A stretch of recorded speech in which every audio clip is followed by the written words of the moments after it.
आप लोगों को टॉप 10 स्टडी सेंटर में आप लोगों का स्वागत है। हम लोग पढ़ेंगे आज भारत माता के बारे में, जिसका लेखक है सुमित्रानंद पंत।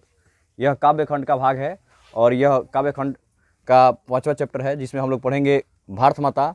और इसमें इसके लेखक जो है वह सुमित्रानंद पंत है।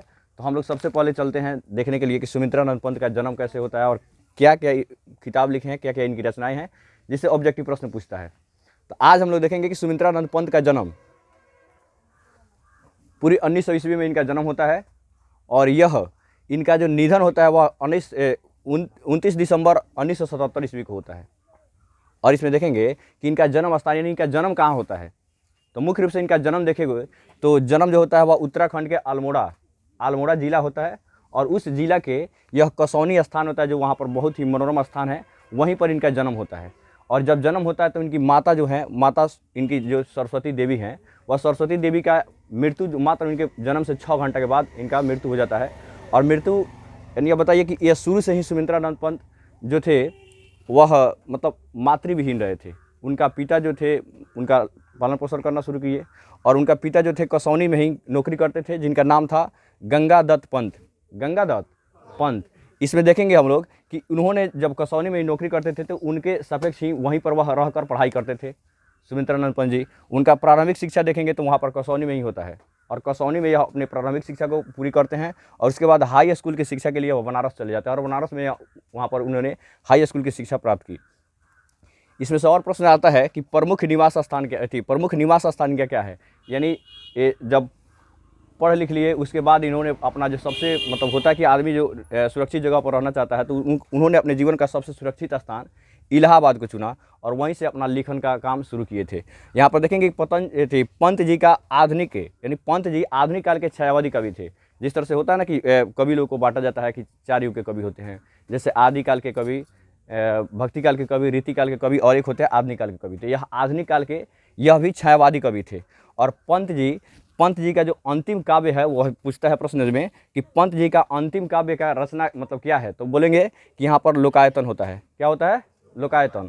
फिर इसमें देखेंगे कि पंत जी के द्वारा लिखित कुछ पुस्तकें हैं और जिनकी रचनाएं में हम जानेंगे उच्छ्वास है, पल्लव, वीणा, ग्रंथि, गुंजन, युगांत, युगवाणी, ग्रम्या, स्वर्णधूलि, स्वर्ण किरण, युगपथ और चिदंबरा। यानी इसे हम लोग याद करेंगे। इसमें से प्रश्न आता है कि सुमित्रानंद पंत द्वारा निम्नलिखित में से कौन से पंक्ति है जो कौन सी रचनाएं हैं जो लिखी गई है। तो यह उनकी प्रमुख रचनाएं हैं जिसका पूरा लिस्ट बनाया हुआ है। तो यहाँ पर देखेंगे, फिर से एक बार इसका नाम बताते हैं, साथ में बोलिएगा। उच्छ्वास, पल्लव, वीणा, ग्रंथि, गुंजन, युगांत, युगवाणी, ग्रम्या, स्वर्णधूलि, स्वर्ण किरण, युगपंथ, चिदंबरा। तो इसमें हम देखेंगे कि यह भारत माता जो है, भारत माता चैप्टर, यह भारत माता इसमें देखेंगे तो हम ग्राम्या से लिया गया है। किससे लिया गया है? ग्राम्या से।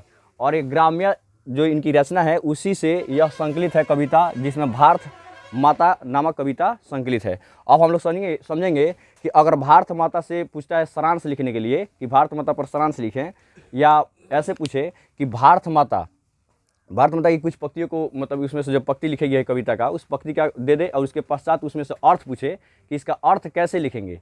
तो उसमें हम लोग उसका थोड़ा सा बताए हैं कि उसे थोड़ा सा याद रखेंगे और वही पंक्ति का शुरुआत करेंगे, उसके बाद उसका भावार्थ बताएंगे, जिसमें देखेंगे हम लोग कि देखिए यहाँ पर सारांश और पंक्ति व्याख्या में उपयोग करेंगे इसका। मतलब यहाँ पर बताया गया है कि प्रस्तुत कविता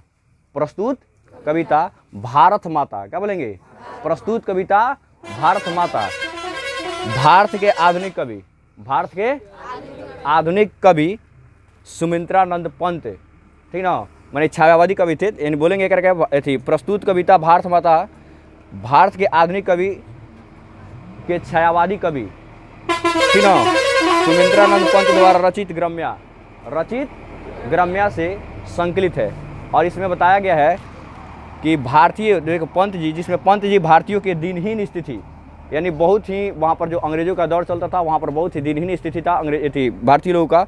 तो उसी दिनहीन स्थिति दुख का रूप को काफ़ी ज़्यादा मार्मिक रूप से व्याख्या किए हैं। और इसी व्याख्या को हम लोग इसका काव्य खंड में पढ़ेंगे जो कविताओं के माध्यम से लिखा गया है। और उस कविता का बारी बारी से हम लोग अर्थ पढ़ेंगे, उसका भावार्थ समझाएंगे और भावार्थ के सापेक्ष हम उसका प्रश्न उत्तर बना सकते हैं।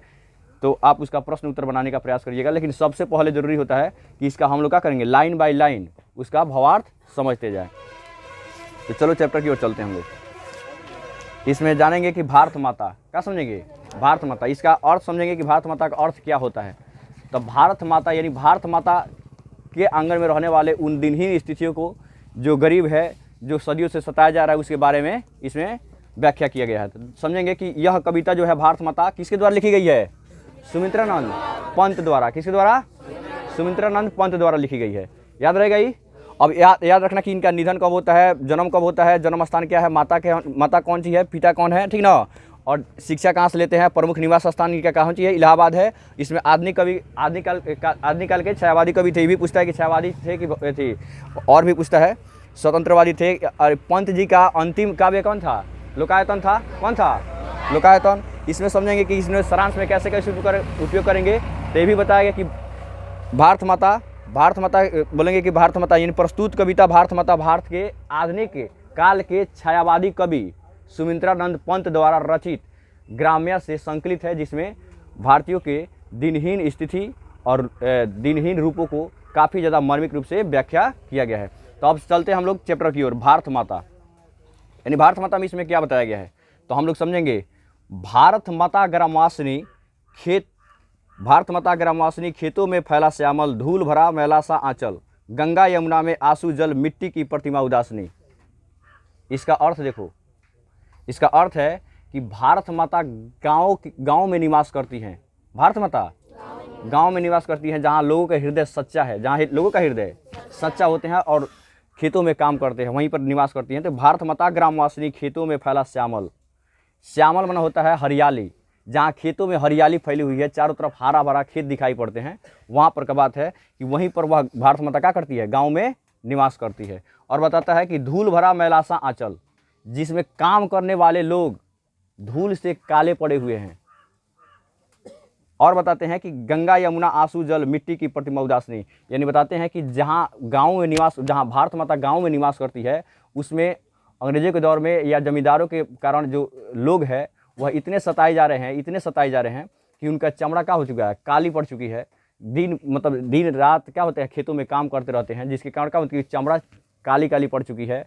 और वह आंसुओं की जो गंगा और यमुना जो होती है, गंगा यमुना जो नदी है, वह उनकी व्यथा सुनाती है, जो आंसुओं की होती है, आंसू की व्यथा सुनाती है, आंसू से भरी हुई है, यह उसका व्यथा का प्रतीक सुनाती है। और मिट्टी की प्रतिमा उदासनी का इसका अर्थ होता है कि भारत माता जो है वह उदास चेहरों से संकलित है, बिल्कुल उदास बैठी हैं, और वहाँ पर का लोगों के दिनहीन स्थिति को देखकर।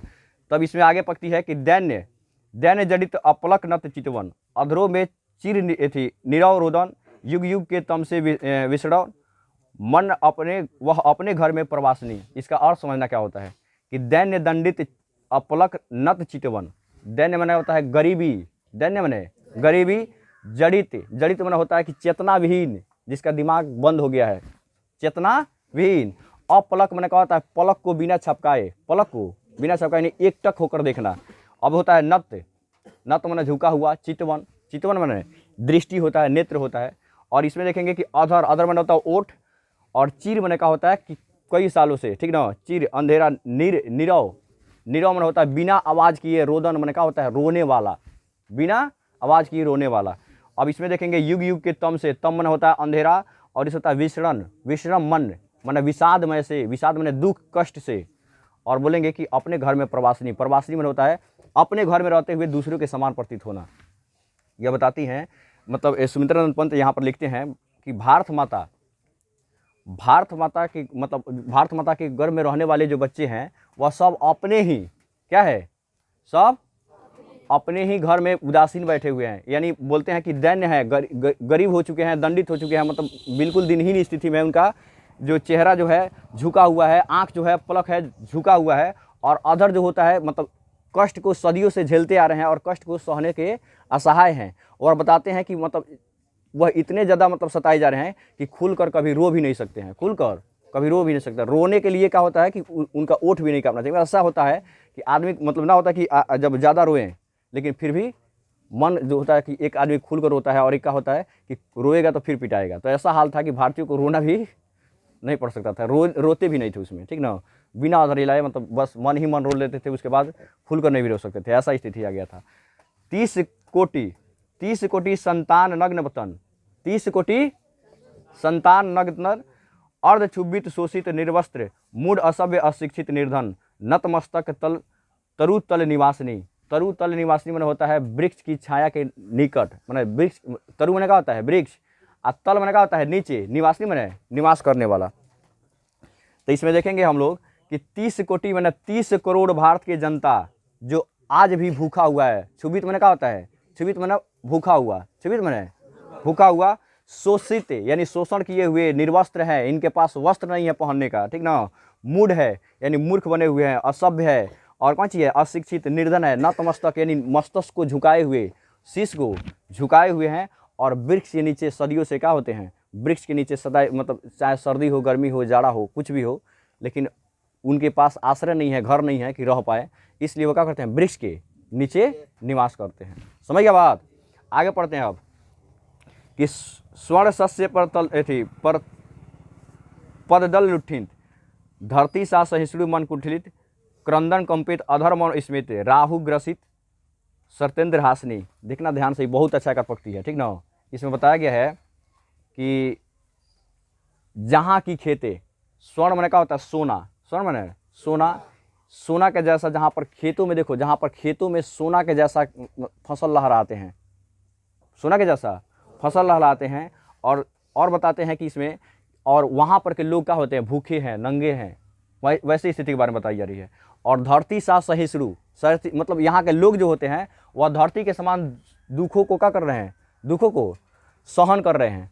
और बताया जा रहा है कि इसमें कि क्रदन कंपित अधर मन कुटलित, यह इतने ज़्यादा मतलब दुख से पीड़ित है, इतने ज़्यादा दुख से पीड़ित है कि अपने अधर को, अपनी ओठ से मुस्कान तक नहीं भर पा रहे हैं, मुस्कान तक नहीं भर पा रहे हैं। और बताते हैं कि राहु ग्रसित सत्येंद्र हासनी, जिसकी रूप की, देखो बता रहे हैं, इसमें बताया गया है कि जिसकी रूप की व्याख्या सत्येंद्र मतलब सत्येंदु में होता है कि शरद ऋतु के चंद्रमा के समान, शरद ऋतु के चंद्रमा के समान रोशनी से इनका तुलना की जाती थी। वह आज लगता है कि वह राहु ग्रसित हो गया है, इनकी अंधकारमय हो गई है, अंधकारमय से थोड़ी थोड़ी रोशनी आ रही है, ऐसा बात बताया जा रहा है। इसी बताया कि स्वर्ण सस्य पर पदतल लुंठित, धरती सा सहिष्णु मन कुठलित, क्रदन कंपित अधर मौन स्मित, राहु ग्रसित सत्येंद्र हासनी, जिसके मुख से कौन सी हो रहा है, कोई भी प्रकार की मतलब उचित प्रकाश नहीं आ रही है।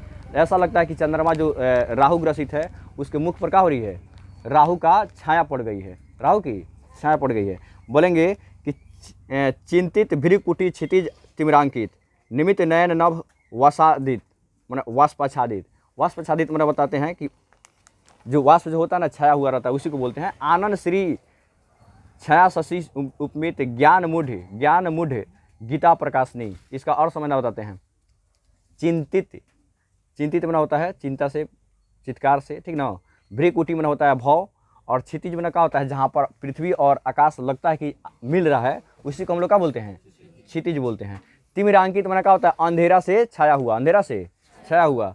नमित मना होता है नय, मतलब नमित मना भीगा हुआ, और नयन मना होता है, तुम लोग समझता है कि नयन मना क्या होता है नेत्र, और नभ मना क्या होता है आकाश, और आच्छादित मना होता है छाया हुआ। अब इसमें बताएं कि आनंद श्री मैंने जिसकी मुख की तुलना छाया शशि उपमित मैंने किससे की जा रही है, तो छायांकित चंद्रमा से की जा रही है। ज्ञानी मूढ़ गीता प्रकाशनी, जहाँ पर श्री कृष्ण ने क्या किया है, गीता जैसा उपदेश दिया है, उस देश के बारे में बताया जा रहा है। तो देखो बता रहे हैं, इसमें बताते हैं कि जिस देश में प्रकाशमान करने के लिए मूढ़ों को, मतलब कौन सी अच्छा विचार लाने के लिए श्री कृष्ण ने गीता का उपदेश दिया है। क्या दिया है, गीता का उपदेश दिया है। उस देश के लोग चिंतित है, भाव से अपने आँख को नम किए हुए हैं, और आकाश को ऐसा लगता है जैसे आँख भीगा हुआ रहता है, तो देखना आकाश देखने पर लगता है कि धुंधला सा प्रकाश में दिखाई दे रहा है, लगता है ना सा। तो सेम ऐसा ही बात बताते हैं कि जहाँ पर गीता जैसा पुस्तक है जो लोगों को कर्तव्य की ओर बढ़ाती है, वैसे किताब होने के पश्चात जहाँ पर लोग क्या होते हैं आंखें सभी नम हैं और आकाश की ओर देखते हैं तो बिल्कुल क्या है, अंधेरा सा दिखाई देता है, वैसी बात बताते हैं। और बताते हैं कि सफल आज तप संयम, पिला अहिंसा स्तन्य सुधोपम, हरती जनमन तन्य भव तम भ्रम जग जननी जीवन प्रकाशनी। इसका अर्थ समझना कितना अच्छा है। सफल सफल आज उसका तप संयम। बताते हैं कि जिस तरह से महात्मा गांधी ने यहाँ पर रहकर अहिंसा दिया, बताए कि हम लोग डरने वाले नहीं हैं, कितना भी हिंसा करो हम डरने वाले नहीं हैं, अपने अधिकार को लेकर ही रहेंगे। और उस व्यक्ति के रहने के पश्चात भी आज किसानों को जो ज़मींदार सता रहे हैं, तो इसी के बारे में बता रहे हैं सुमित्रानंद पंत जी। कहते हैं कि जिसका तप संयम, जहाँ पर बड़े बड़े तपस्वी हुए, बड़ा बड़ा ज्ञानी हुए, जो सभ्यता का प्रतीक हुए, गांव जो सदियों से सभ्यता का प्रतीक रही है, संस्कार का प्रतीक रही है, वहाँ पर के लोग आज क्या कर रहे हैं, सताए जा रहे हैं। जहाँ पर अहिंसा यानी थोड़े से दुख कष्ट से विचलित हो जा रहे हैं और अपने आवाज़ों को दबा रहे हैं, वही से बताते हैं कि अहिंसा, जहाँ पर गांधी ने अहिंसा दिया, कृष्ण ने गीता जैसे महापुस्तक दिया, और वहाँ पर जहाँ पर धरती माँ अपने बच्चों को क्या करती है, जन्म देती है, वैसे वैसे स्थानों पर लोग आज अपने मन को दबा कर बैठे हैं, सदियों से सताए जा रहे कष्टों को सह रहे हैं। इसी के बारे में यह बता रही है, मतलब सुमित्रा ने बता रहे हैं इस बात को कि देखो जो बात हो रहा है वो बात मतलब दुख को झेलना से अच्छा है कि क्या हो जाए, दुख के प्रति आवाज़ निकाला जाए। और जो जीवन देने वाला कौन चीज़ है, वह तो जननी है, मतलब जग जननी है, और जीवन विकासनी है, वह न जीवन देती है। वो सताए चाहे कुछ भी करे, उसका भीषण पड़े, कोई दिक्कत नहीं है। लेकिन हम किसी जन का यानी जन्म लिए हैं और दूसरे के मतलब अधीन रहे, यह सबके लिए क्या होता है, घातक होता है। तो यह पाठ में यही सारांश है इसका, जिसमें सारांश आप देखेंगे तो मतलब इसका इसी का भावार्थ जो बताए हैं, भावार्थ के आधार पर ही आप लोग क्वेश्चन आंसर बनाने का प्रयास कीजिएगा। जैसे बताया है इसमें कि भारत माता अपने घर में प्रवासिनी क्यों बनी हुई है, तो भारत माता अपने ही घर में प्रवासिनी इसलिए बनी है क्योंकि यहाँ के किसान ही क्या करते हैं, फसलों को उगाते हैं, लेकिन फसल को खाने के लिए उसके पास अन्न नहीं है। यहीं के किसान कपास उगाते हैं, सब कुछ मतलब उपजाते हैं, इतना मेहनत करते हैं, इतना कर्मठी है, लेकिन फिर भी उसके पास करने के लिए भोजन नहीं है, भोजन करने के लिए कौन सी है, फसल नहीं है। उसके पश्चात देखेंगे तो उसमें उसके पहनने के लिए क्या है, वस्त्र नहीं है, निर्वस्त्र है, और उसके पास आवास नहीं है, ऐसा लगता है कि उसका घर ही नहीं है। इसलिए क्या बताया गया है कि वह अपने ही घर में रहते हुए भी क्या है, प्रवासी है। कविता में कवि भारतीयों का कैसा चित्र व्यतीत किया है, तो बोलेंगे कि वह कौन सी है, नग्न है, उसका पूरा शरीर काला पड़ा हुआ है, और बोलेंगे कि उसके पास रहने के लिए घर नहीं है, निर्वस्त्र है, और आधा पेट भोजन करके किसी तरह से जीवन को व्यतीत करता है। उसकी आंखें नम है, सताए जा रहे हैं सदियों से, लेकिन फिर भी चित्कार को मतलब अपने चित्कार को बाहर नहीं निकाल रहे हैं, खुलकर रो भी नहीं रहे हैं, खुलकर अपने दुख को व्याख्या नहीं कर रहे हैं। वहाँ पर उनके पास सुख नहीं है, हमेशा सदियों से दुख से सताए जा रहे हैं, यही उसका चित्रण किए हैं इसमें। भारत माता गीता प्रकाशनी मानकर ज्ञानी मूड को क्या कहना चाहते हैं, यानी बताना चाहते हैं कि जिस तरह से भगवान कृष्ण ने गीता का उपदेश दिया है, और यहाँ पर बताएं कि अपने कर्तव्य से रूठो मत, अपने कर्तव्य के लिए लड़ो, सत्य के लिए लड़ो, इसी का प्रकाश देकर बताए हैं सुमित्रानंद पंत जी कि अपने आवाज़ को ऊपर उठाना चाहिए, अपने आज़ादी के लिए लड़ना चाहिए, अपने सभी को सुधारना चाहिए। जो सदियों से हम लोग सताए जा रहे हैं उसके प्रति हम लोग को अब आवाज़ उठाना चाहिए, अब हम लोग को आगे बढ़ना चाहिए, ऐसा ही बात इसमें बताना चाहते हैं। इसका क्वेश्चन आंसर देख लेना, कल देखा जाएगा एक और चैप्टर।